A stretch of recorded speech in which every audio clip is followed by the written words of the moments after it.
All right, we're back. HSC Podcast weekly movie review. We've got Natalie Portman movies. This was a great pick for a good range of movies. As we look through the movies, there's a lot of I've seen. There's a lot of some of the bigger broadcast movies or hype movies, and you got Star Wars. You got movies like that. We've got some movies in here that you may not have seen, which is great, which I really love. Some movies that I personally haven't seen, so it's that's one of my favorite parts of doing the reviews. So we'll talk a little bit about Natalie Portman and some of the general movies afterwards, but let's get into the three movies that we chose here. So we've got Black Swan, we've got Beautiful Girls, and we got Brothers. So I want to start. Let's start with Beautiful Girls, 1996. This is a young Natalie Portman. This is your movie, Derek. Tell us about it. I wanted to do this one because it's a weird, like Natalie Portman's character in this. She's a 13-year-old girl, but she acts like the main character, Timothy Hutton, kind of gets infatuated with her because of the way she talks and acts with him. But it's interesting because she's come out and said that she hates this movie because it promotes um sexual things with a 13-year-old. But Yeah. when I watch the movie, it's not really to me sexual. It's more like emotional and like spiritual with their talking. I didn't feel like he was like you know, looking her up and down. It was like, hey, let's go on, lady. But it's about Timothy Hutton. He's a piano player. He comes back to his small hometown for his 10-year reunion. Doesn't know what's going on with his life, really. He has a girlfriend. He's like, I like her, but do I want to marry her kind of thing. And he comes and gets with all his old buddies, and they're all kind of like still kind of living in the past. You have Matt Dillon, who was like the big time jock in high school, still kind of fools around with his high school sweetheart, even though she's married. His girlfriend is Mira Sorvino, and she's knows what's going on and is depressed. You have Michael Rappaport, who is infatuated with beautiful girls, with supermodels, and let his girlfriend of 7 years go, and she's off with another guy now already. But the one that cracks me up the most, and I don't like her personally and everything, but dude, Rosie O'Donnell was hilarious in this movie. Her scene in the store. Yeah. Um, yeah. And Natalie Portman just plays like this girl who's just like talking to Timothy Hutton and gives him lots of stuff to think about. And so that's kind of an interesting part of the movie, I think, is like she plays a woman beyond her years in this. Yeah, it's she's almost a weird role in the movie for me. Like when I because I've seen the movie before, but watching it again, it's like she fits but she doesn't fit in the movie, if that makes any sense, to where there's like this whole other part of the movie that's going on, but then they have their own thing, Timothy Hutton and Natalie Portman.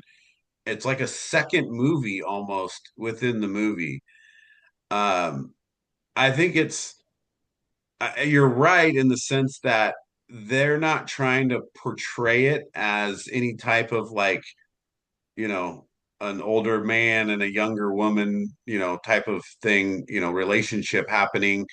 Um, I mean, it comes off a little Epstein, but I mean, it's not meant to be that. I've seen But all that too. Well, they even mention like Lolita, right? Like right, But his friend, I mean, he sees it that way too, though, which makes you feel a little bit of that when his friend's like, "What are you doing talking to the 13-year-old?" And then the ice skating scene where like, she comes over in the falls and he catches her and the friend sees it, and so they portray it, but they don't portray it.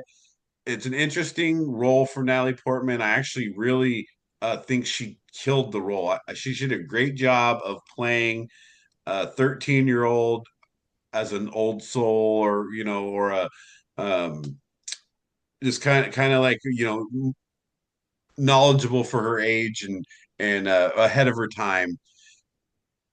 They have good conversations, and she does a great job. The movie overall is really cool because you see all of the stuff that happens when they come back. It's that 10-year feeling which we've all felt, right? You all come back at some point and you remember the high school and you remember the golden years, and you really feel this movie as you get older. It's like, man, that's so like what it was when you turn 29, and you remember your high school years. So the movie makes you feel a lot of that. But the cast is phenomenal. Like, it's just such a great cast. None of them are huge stars. Matt Dillon is done as great, and you even have Uma Thurman making an appearance in there, and David Arquette, and Michael Rappaport, Timothy Hutton, all these, but none of them are like gigantic stars, but they really bring together the movie really well. So I enjoyed it for that reason, and I really enjoyed the rewatch of it because there's something about movies made in the 90s, the mid 90s, that they really cared about their movies. And the acting's good, the writing's good, the production's good, the cinematography's good. And it doesn't matter how great the plot is, they're always well done. And so if you want to see a good 90s movie, there's is definitely worth watching. So I really enjoyed it. What'd you think, Wes? Yeah, it's been a long time since I've seen this movie. I forgot a lot of stuff. Yeah, the cast. I mean, Michael Rappaport. I mean, I mean, any movie he's in is great. And then you got Natalie Portman. Her name's Marty. She's she's a different type of you know teenager, I guess. Smart, but yeah, it's weird to watch. Timothy Hutton. When you think about high school reunions, you go home, you come back. I never really went to my reunions because basically it seems like every week is a high school reunion for me. It's just like it's like you just see the same stuff over and over. And I'm like going the other way. I want to be like Timothy Hutton leaving. It's like, and so it's weird in that sense watching, the things that never change, the things that, you change, but everything's the same.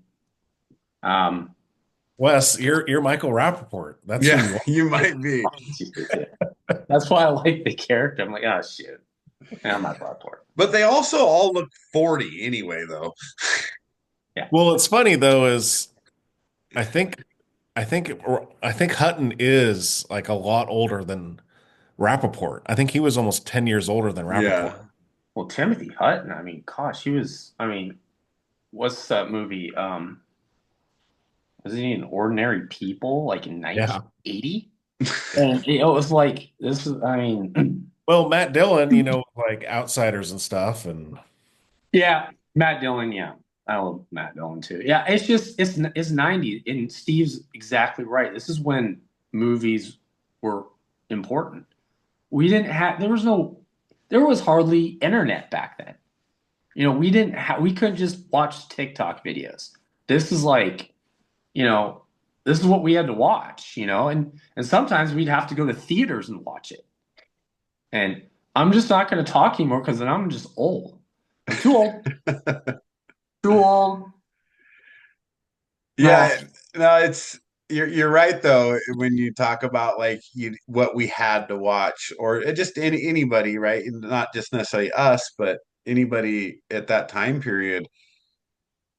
They made movies because that was entertainment and they were trying to entertain people. And this for me is one of those movies. It's one of those movies that it's not the best plot of a movie, right? It's very cookie cutter. Like it's just what it is, but the acting's great, right? The people in it, the casting was perfectly done. Like you put the right people in the right roles to yeah. make the movie great.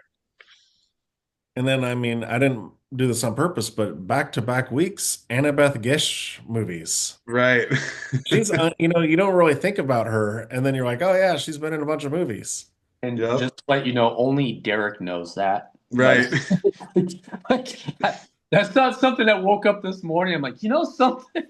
Like I just watched Beautiful, but oh No, my, that's great, dude. I love it. I But forgot it's about. worth the watch though, and a lot of people I'm sure have not seen this movie. Oh no, oh no, this is The not. but again, we're still talking Natalie Portman, and like I said, it's still a little weird, borderline creepy, but not, but maybe because of the climate of what's happening today that makes it more than it should be when you watch it. Well, Because of what's happening in today's climate, like you start watching it, you're like, what's this dude doing? Why is he talking to a 13-year-old?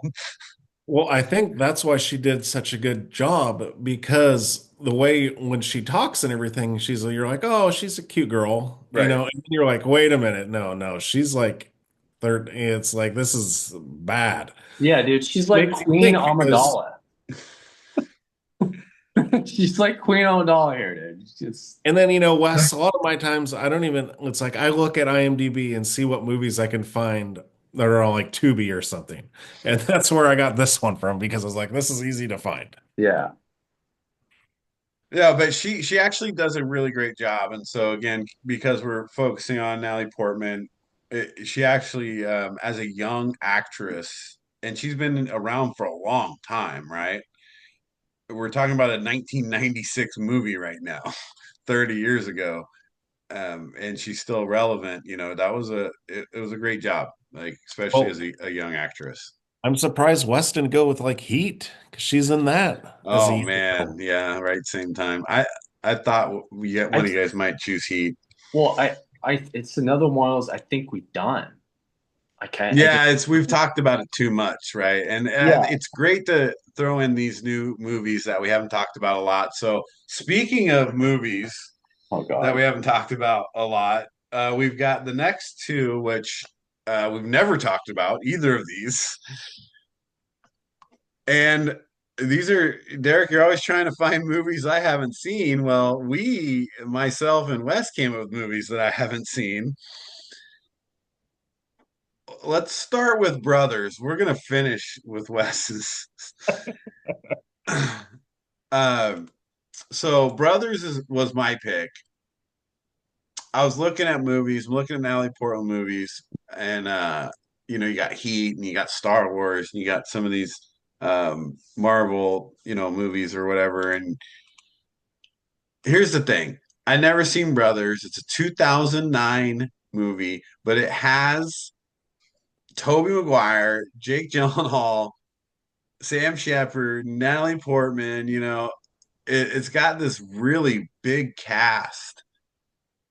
And then I started kind of just reading a little bit about it. I didn't read too much because I wanted to watch it, but it's based about, Tobey Maguire is married to Natalie Portman. They got kids. He's, in the military. He's been deployed. He's getting deployed again. He gets deployed and they think he crashes and dies and they make you believe it. Like if you didn't know the outcome of the movie, like you're thinking he's dead. And then Natalie Portman, kind of starts up a friendship slash relationship with Jake Gyllenhaal, who's Tobey Maguire's brother, hence the term brothers in the movie. there's a little bit of sexual tension and things happening, but also it's about family too, because they both actually have this weird relationship with their father. Toby Maguire's is better because his father was also in the military, and Jake Gyllenhaal's kind of the screw up and getting out of jail and things like that. And kind of, he turns a corner. He's trying to help take care of the family, take care of the kids, but you can tell that, both of them want a little bit more. And so you see where the movie's going, and you see that, and it's really a heavy, heavy story, man, because now you start looking at like what happens to in the military and the military families, and like the trauma that not only the people in the military go through, but their families go through, and then all of the stuff that happens in their life. And then once he is alive, now he's getting tortured in Afghanistan, and there's some crazy stuff that happens while he's being tortured, and basically makes him almost kind of lose his mind. PTSD comes back, and it just all falls off the rails. It's such a heavy movie, but it really hits home for a lot, for just to understand like what people go through in that kind of in that military life, and what war does, and everything like that. So it's a heavy movie. It's sad, it's crazy at times, but man, what a movie, man. I don't even know how to explain like how you feel by watching this movie, but I think everybody should watch this movie to get a better understanding of what happens in the real world of military and families.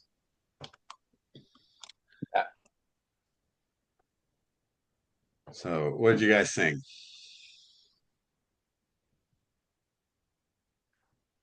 After watching both of your guys' movies, I needed like a Valium because it's just so um with brothers, like another like an experience for me when I lived at the beach and I saw this all the time.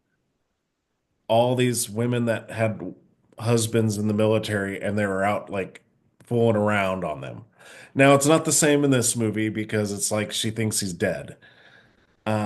But oh man, Toby Maguire, it hurts so much watching him go through everything he goes through in this movie.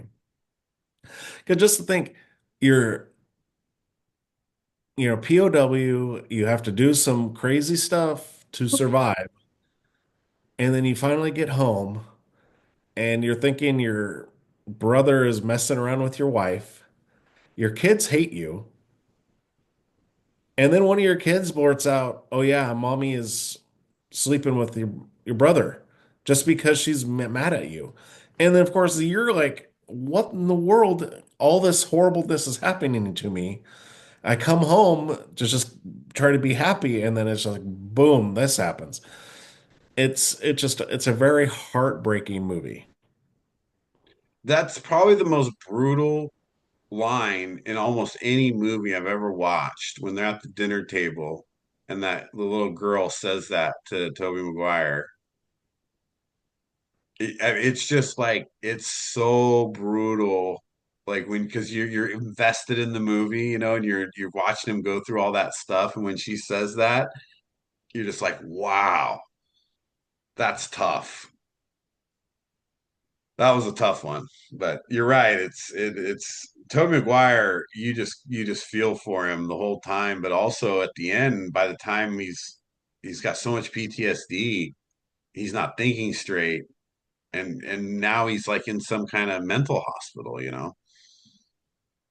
in the VA. It's wild. What did you think, Wes? I I forgot about this movie when I saw it. I saw it, I don't know, when it came out on back then when we had DVDs.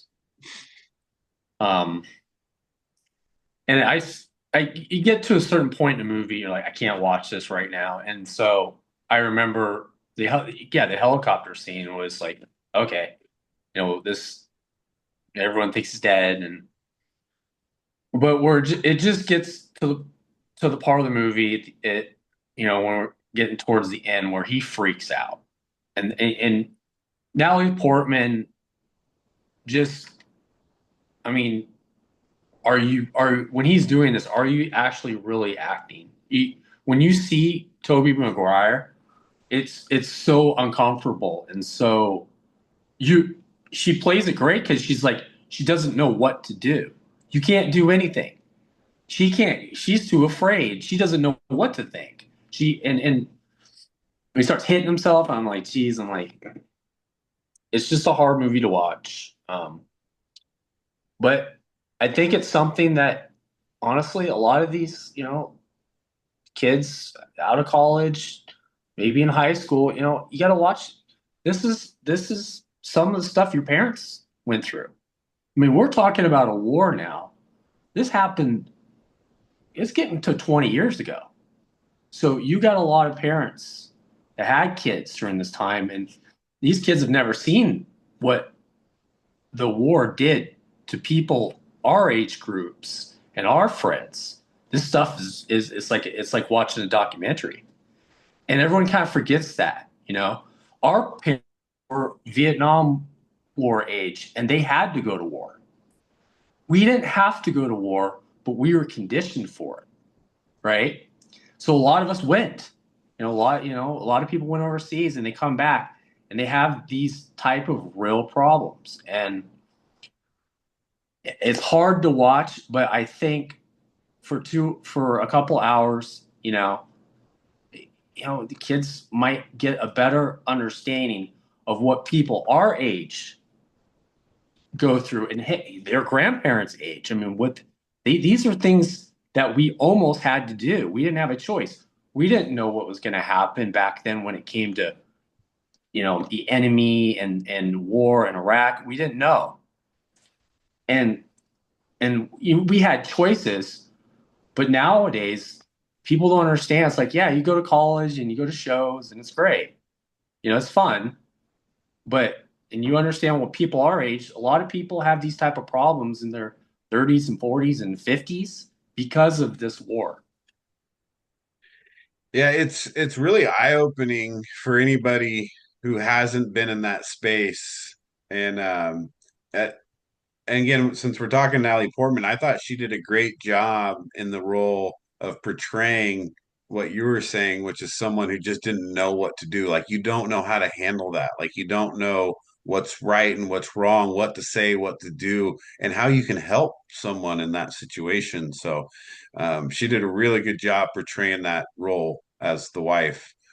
Uh, but man, what a tough movie that was. So but worth the watch. Like I said, I'd never seen it, and after watching it, it's very it's depressing. Like Derek said, like you need a little bit of a pick me up, but man, it's very eye opening too at the same time. So another really great job, and you're talking about here you go. What's this 10, 15 years later, she's still relevant. She's still doing a great job acting. And here we have our final movie for her of our review. Wes, this is Black Swan 2010. It's called a psychological horror thriller, is what they call it. So this is Natalie Portman in Black Swan. I mean, what do you got here? Why'd you pick this one? Because actually this movie should be made in 2025 because that's what it is now. I think it was because I was watching football and I was like, this is, you get in one of those moods. And I couldn't figure out which movie to pick. And I got to Black Swan and I saw the Black Swan dance. And I said, this is wild. We got to do this one because I've never seen it. And I always kind of wanted to see it, but I was a little afraid to see it because all I think of is, Princess, Queen Amidala, Padme, the little girl from The Professional. Not, it's like, okay, well, this kind of fits, and just the backstory, it's Natalie Portman plays a woman named Nina Myers, and she's a ballerina, but you know she's vying for the lead role in this Swan Lake performance, and things just go south. When you watch the movie, you just kind of like you scratch your head, and then you get to the part towards the end, and you kind of just it's like she loses touch with reality. And to put it best, you want to say this in a nice way, but she loses her, you know what? And Mila Kunis is really good as you know, kind of the rival to her. She's more of the free spirit, and but yeah, it's a disturbing uh, psychological thriller. It's not a Disney movie, and you know it it. But you know what? You see some of these people nowadays. The personality disorders, the multiple personality. That's a real thing. Like I met a girl with multiple personality disorder. I was like, dude, I was about ready to leave the state. I was like, it's scary.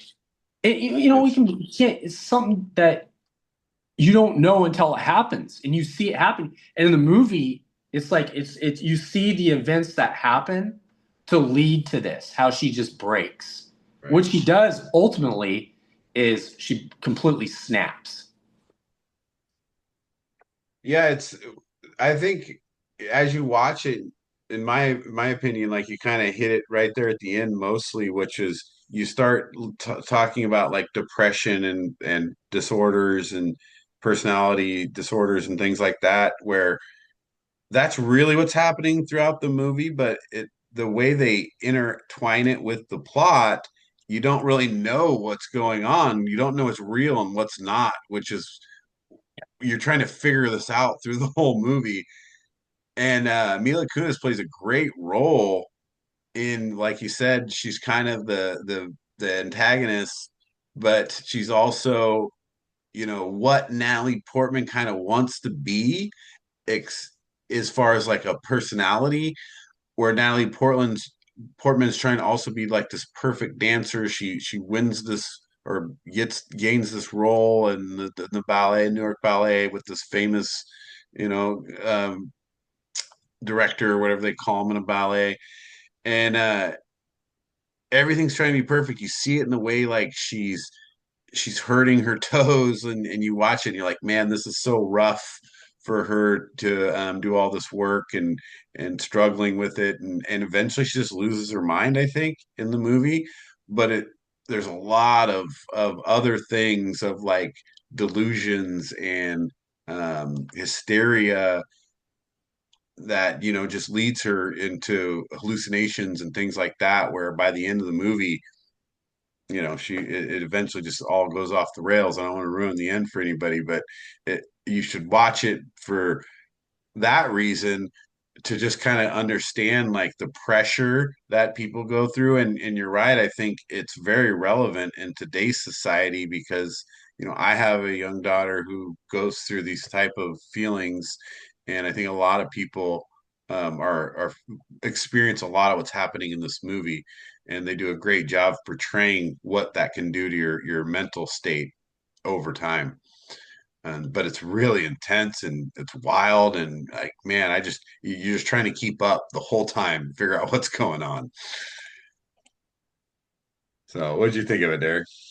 Well, for me, I wasn't going as far as disorders, but I was going as far as if you look at ballet or you look at acting, it's the stress of being perfect and the stress of you had an overbearing mother who was like, you need to be perfect, you need to do this.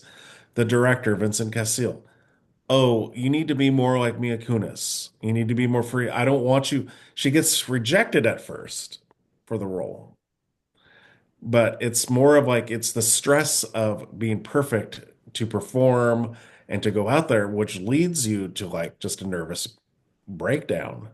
And you see it also with Winona Ryder. Right. It It's shows you what foreshadowing. the outcome is, right? Yes. It foreshadows with you got Winona Ryder and and what happened to her. And it is like psychological, like the fact that like you don't know how much of it is real, like you said. Is like when is she actually hanging out with Mia Kunis or is she thinking of that and Mia Kunis is just there? Like the whole did they really, what together? Yeah. But I think it's all that part's all in her head as she is trying to beat her rival. Yeah, and you don't even know though because it's like you don't because you watch it and you see it happening, but then Mila Kunis tells her that I wasn't there, but then she mentions like the guys' names, so she was at the bar, but was she at her house? Like so you don't know where reality starts and stops in her mind. Right. It's like almost like they were all there at the same place, but she could have been in a different part. You know what I mean? Right. Like Yeah, it's pretty wild. 2 weeks in a row, West with a little mind F to us with the Yeah. movies this week. Hey, it just looked interesting. I didn't I wasn't I didn't think it would just go it would go south like that. Yeah. It was good. It was good watch. Like it's not there wasn't like it was tough to watch too, but But it keeps you uh, interested. but hey, listen, this and I hate to say this because it's so dark, but it is another problem in our society. Of course, mothers and they push their daughters, and I know mothers that you're going to do this, you're going to go to ballet, and then you kind of see it like it's too much. It's like they don't. It's like I know activities are great, I know, but it just shows you that dark world of performing. The pressures of being perfect, and when you're not, the criticism and the Right. scrutiny that you receive.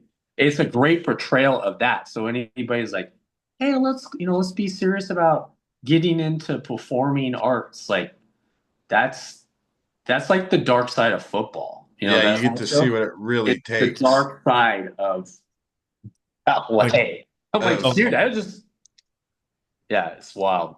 well, all the rejection that happens. And then, yeah, even like you were saying, Wes, you had the creepy director too. I mean, oh yeah. Winona was like, you slept with him, didn't you? Yeah, horrible. Yeah, and then yeah, the whole thing that he puts her through on top of it, right? So she's got the pressure of her mom. She's got this director who's basically taking advantage of her, pushing her, doing all this bad stuff. And then now you've got the competition doing the same thing, right? You almost have like that Mean Girls thing happening with the other dancers. And so she's Right. got all that happening. Again, just let's circle back and finish out here with just Natalie Portman as an actress. Again, another great job in that role. Totally different than the other couple roles we were just talking about. But of these three movies, and I've always thought of her as a pretty good actress, but I thought these three are a very good portrayal of how good of an actress she is. Yeah, well, She Black does. Swan, I saw it a while ago, and I was like, she does such a great job in this. She does so great, a great acting job. But I never want to see this movie again. You're Years welcome. later, I have to watch this movie again. My job here is finished. You guys are welcome. So in general, as we kind of wrap up, this Natalie Portman reviews, you also got to look at her, holistically at other movies. She's like I mentioned before, she's been in some Marvel movies and Star Wars movies, but goes back to like early or mid '90s, I guess. When you talk about, you mentioned Heat earlier, Wes, you mentioned Professional. Like those are some of the first movies that we love those movies, but those were when she was young and she was in those movies. Mars Attacks, Smart as tax. I should have done that one. I know. Every I'm surprised you didn't. every person that even you're male or female, whatever you're you want to be an actor should watch Natalie Portman movies because there's this saying, less is more. She never really overdoes it like a lot of actresses do. And it's just she's very measured, but you can see the emotion on her face without words. She's very skilled at that. She's a great actress that kind of gets overlooked now because it has been, I mean, this again, it's been years, but can we all agree that her worst performance was in Attack of the Clones? I mean, come on, but that's not her fault. I mean, It's not her fault. That's it's the like, problem. really? I'm like, no. That's not, you got to remember, it's not all her fault. It's like who you put her with. It was mostly the dialogue. The dialogue. Yes, the I, writing, I the almost picked, co-stars. I almost picked Attack of the Clones just because I Uh, went the other direction where she there, did there, the dark side. so there's something really interesting that you said there that, Wes, I was thinking as I was watching those movies, when you talk about the way that she portrays her emotions and acts without talking, she's very good at that Mm-hmm. in the sense that you really believe it, right? It doesn't feel like acting Mm-hmm. when she has some of those emotional scenes, or whether it's in the thriller scene or the heartbreaking scene, or even the young kid, playing the older than her age scene. Like every their facial expressions, as you really dig in and watch it, it's really good.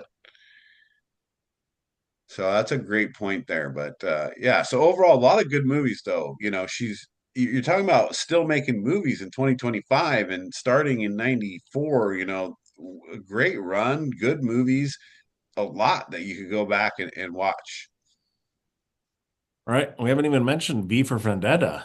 Right. Or Jackie, I thought she was great in Jackie. Then there's some smaller roles that she has in some of these other movies, Garden State and Well, Where the Heart Is. That was a good. oh yeah, I mean Holly was mad that I didn't choose that. Oh She was God. mad. She's like, I can't believe you didn't choose that. That's the best. So that was a great one too. But a lot of good ones out there. So we'll wrap Natalie Portman there as far as our reviews. Great movies. Check them out. Again, if you didn't hear at the beginning, comment any actress, actor, movies, anything you want us to review, top fives. Happy to do that. We'll have some great shorts coming out for you. But we'll wrap there, and we'll see you guys next time.